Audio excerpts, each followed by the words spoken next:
আল্লাহ রে,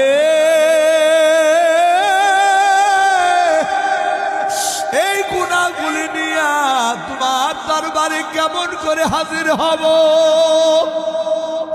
আল্লাহ, বড় ভয় লাগে। অন্তরের ভিতরে বড় ভয় জাগে গো আল্লাহ।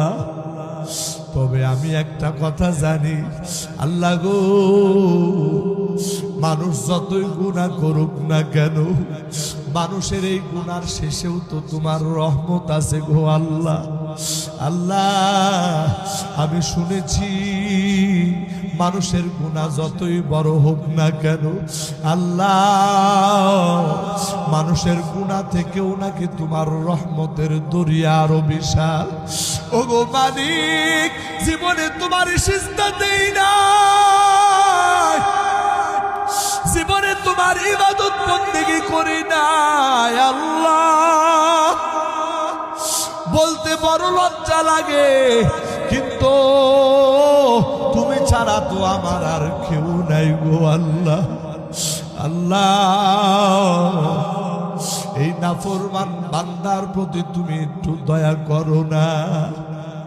এই কথা বলিয়া ওই যুবক ভাইটা কান্নাকাটি করে। ওই মা জননী সন্তানের এই বেহাল দশা দেখে মাও কান্নাকাটি করে। একটু পরে যুবক মায়ের হাতটা চাপিয়া ধরিয়া মাকে ডাক দিয়া বলে, মা আমি তোমারে দুইটা কথা বলবো।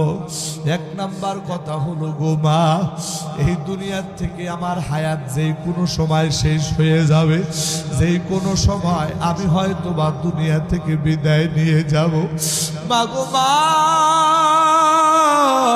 দুনিয়াতে মানুষ মারা গেলে কোন মুসলমানের কবরস্থানে দাফন করা হয়। ও মা, আমি মারা যাওয়ার পর আমারে কোনো মুসলমানের কবরে দাফন করিও না।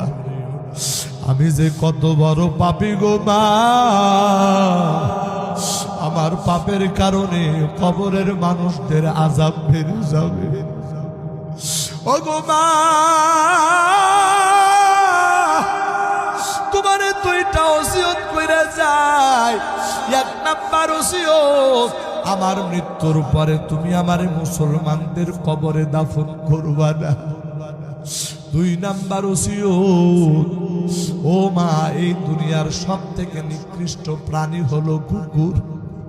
যদি কুকুর মারা যায়, ওই কুকুরের গলা মানুষ রশি লাগাইয়া ওই কুকুরের